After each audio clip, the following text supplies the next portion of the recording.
The Revelation Zombies map for Black Ops 3 probably has one of the most interesting development times of all the Zombies maps released so far. And the reason for that, as the project director for Zombies at Treyarch, Jason Blundell, revealed in an interview at the time of the release of DLC 3, is that when DLC 3 Gorod Krovi was ready to release, Revelations had already been completed. And because Revelations was completed so early, in some of the promotional material released for the map, we got to see early builds of the game that weren't included in the final product. In this video, we're going to be going over a bunch of Revelations beta secrets that aren't in the final game. If you guys do enjoy this video, remember to give it a thumbs up and subscribe to this channel if you're not already. Usually when Treyarch films trailers for Zombies maps, they're not filmed on the final build of the map, and nowhere is that more apparent than on Revelations. Now that Revelations has been out for some time, we can look back at that first trailer, the sneak peek Revelations trailer, and look at a few differences that didn't make it into the final product. So taking a look here at a screenshot from that sneak peek trailer, it's obviously Takio looking out towards the Kino der Toten section of the map, but there's something here that is different to the final product, and if you guys can notice it, it was on the thumbnail, and that is that there is a trap here right in front of the stage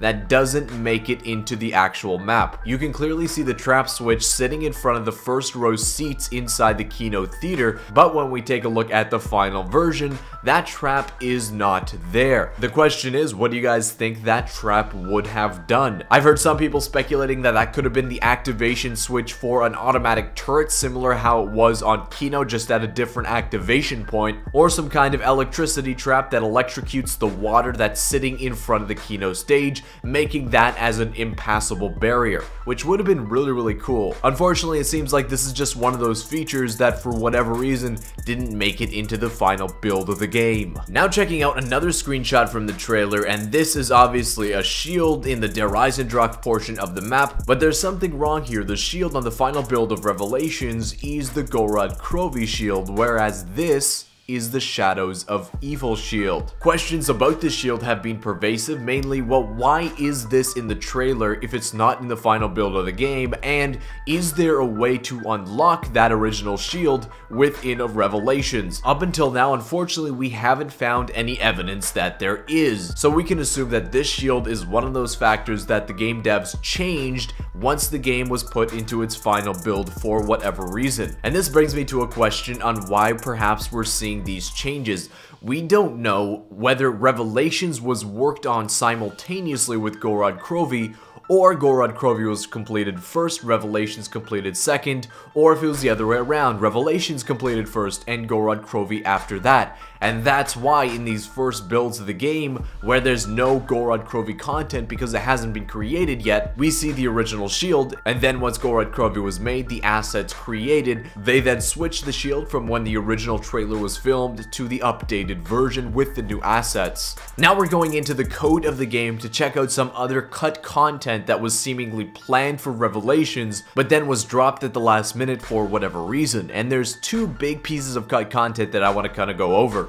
The first is the Dragon Gauntlet. The Gauntlet of Siegfried was planned to be in Revelations, and the reason why we know this is that there's code in the game for all the prompts to use the Gauntlet of Siegfried, right? The prompts that appear on your screen to hold this button to pick up the Dragon Gauntlet, or press this button to activate the Dragon Gauntlet, or recall the whelp. There's code for that in-game, and it's all labeled specifically for Revelations. The code name for Revelations within the code is Genesis, and the code where it's telling you to pick up the Dragon Gauntlet is ZM Genesis Dragon Gauntlet Pickup. Therefore, we can assume it's not just leftover code from Gorod Krovi, because if it was, it would read ZM Stalingrad Dragon Gauntlet Pickup. This code was changed specifically for Revelations for a feature that was never actually implemented. Another piece of cut content from the code that we can take a look at is Beast Mode. We have those Beast Mode pillars in the final boss room in Revelations, but we don't have Beast Mode itself. But again, there is references within the code to text functions that tell you that Beast Mode is available on Revelations. And the last major change we're going to be taking a look at is the mannequin in Kino der Toten. Now this is a post-release release change, but it was obviously something that wasn't intended to be in the final release of the map, and that Treyarch then had to change after the release. And that has to do with this mannequin sitting on the corner of Kino der Toten. A lot of people believe that the last final secret hat would be placed on this mannequin, but that turned out not to be the case. And Treyarch actually removed this asset from their map in a later update, making sure that there's nothing there in the latest build of the map. In terms of why they did this, a lot of players again speculate that it just wasn't supposed to be there in the first place, or it's a response to kind of the community saying, guys, there is no other hat, don't bother looking for it. We don't get a chance very often to look into the development of Zombies maps, especially pre-release, and Revelations for whatever reason offered us a glimpse into what was planned before the actual map's release. A lot of the features that were cut I would have loved to see in the map, but for whatever reason that just didn't work out. But I want to thank you so much for watching. If you enjoyed it, be sure to hit that thumbs up button down below, subscribe to this channel if you're not already. I want to thank you so much for watching once again, and I'll see you with another Zombies news video tomorrow.